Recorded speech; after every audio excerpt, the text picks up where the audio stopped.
So you're playing one of your favorite games and decide to explore a bit. All of a sudden you notice something out of the ordinary and decide to investigate further, and you finally come across some hidden content. This, my friends, is known as a video game Easter egg, just a little hidden something the developers threw in. So, my main 2 rules for this countdown are only 1 pick per franchise, and only Easter eggs I've personally found can be on this list. So if you don't see one of your favorites on here, chances are I haven't found it. This is Crow of Murder 15's Top 10 Video Game Easter Eggs.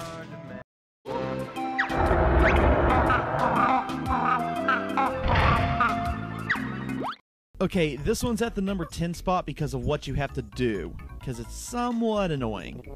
Get a game over in Donkey Kong Country 3, and after the little song plays when you get your game over, if you press any of the buttons except for the start or select, you can play with the musical blocks.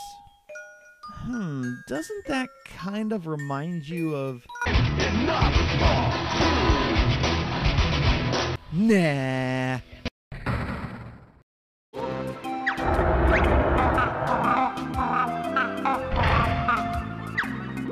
So we all know that Capcom games are infamous for Easter eggs. This one in particular comes from Mega Man 7. So you're at the Robot Master selection screen. Highlight Shade Man, but before you select him, hold down the B button and hit start, and...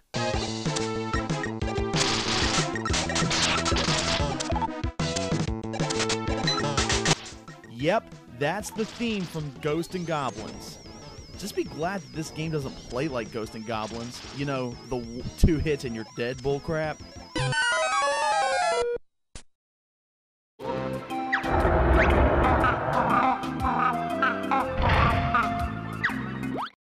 Here's the thing. Some people give the LEGO games a lot of crap. Personally, I enjoy them, mainly because they're silly versions of popular movies and TV shows. Like this scene right here. Wait, back up. Was that C-3PO's head? Yeah, the LEGO games are also infamous for crossing, such as being able to play as Star Wars characters in the Indiana Jones LEGO games, and playing as Indiana Jones himself in some of the Star Wars games. Now that I think about it, I wonder what other games they're going to do with LEGOs next. Oh, are you kidding me?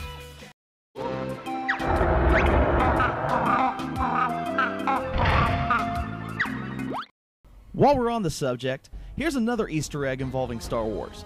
This one can be found in Fallout New Vegas.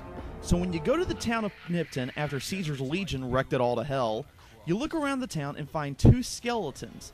Now, normally when you find a skeleton in Fallout New Vegas, that's just it. It's just a skeleton laying there. No stats or names or anything like that. But these 2 skeletons in particular actually have names, which are Owen and BERU. Now, I'm not sure if this makes me a cruel person or not, but I laughed so hard when I saw this. I'm somewhat curious what their last words to each other were. Well, BERU, people always said we were a hot couple. You know, Owen, you really are an asshole.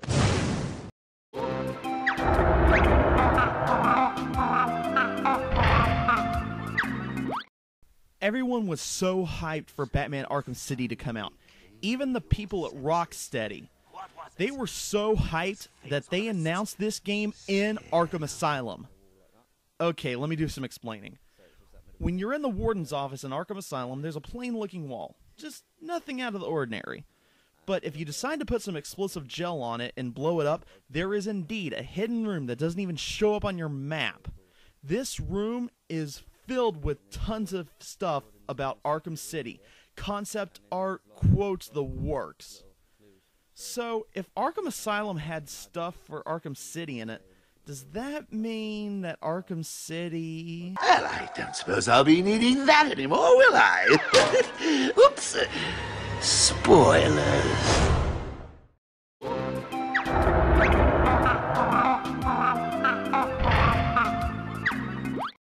Man, Super Smash Bros. Brawl is a great game and has almost everything. A great cast of characters, loads of stages to play through, tons of collectibles, and best of all... If you go to the Pokemon Stadium 2 stage and wait for the ice field to come up, If you pause the game and look inside a shack, there's a picture of a cat. This cat is actually MASAHIRO Sakurai's cat. He's one of the main developers of this game, and he was also the one that kept the Smash Bros. Website going on, letting you know what stages were being added, what characters were turning, and what new characters were coming to the game. I'm still kind of pissed, though, that they did put Geno in Smash Brothers.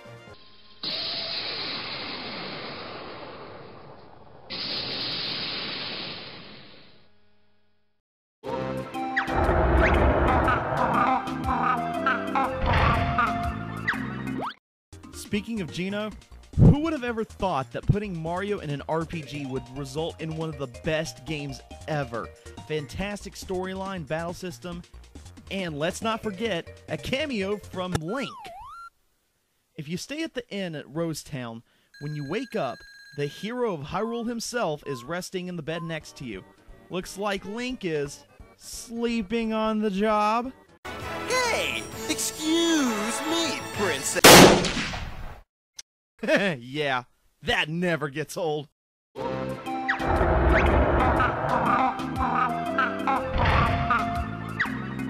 With Halo 4 coming out soon, everyone's breaking out Halo Reach and 3 to practice. And when I was playing through Halo 3's campaign, I ran across this. Open up! Password. What? Need the password. You gotta be kidding me. What password? Password. They gave it out at the staff meeting 15 minutes ago. Meeting? What meeting? I was out here. Not supposed to let anyone in without it. If the staff meeting just ended, no one outside is gonna know the freaking password. Now open up. We need ammo and the chief is out here. Does he know the password? Yeah, the password is...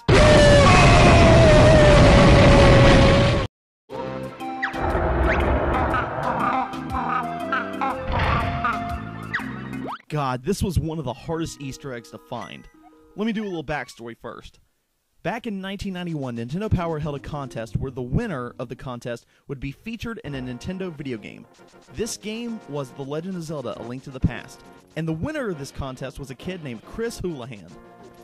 Now, when the game was being developed, some people wanted to drop the cameo, others wanted to keep it, and it just kept on going back and forth. Finally, it was decided that they were going to keep Chris HOULIHAN in the game by making it one of the hardest video game Easter eggs to find in video game history. Now, there are multiple ways to find this room, and I could go through them all, but that would take probably about a good 5 to 10 minutes. So if you want to find it, just YouTube it. But honestly, what could possibly top this?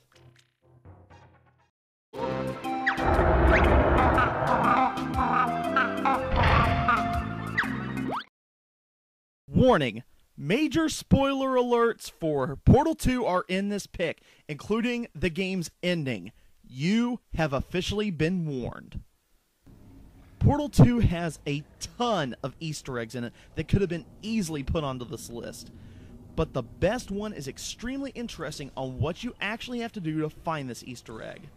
In Test Chamber 6, when Gladys is reactivated, when you get near the end of the test chamber, she'll throw some garbage at you.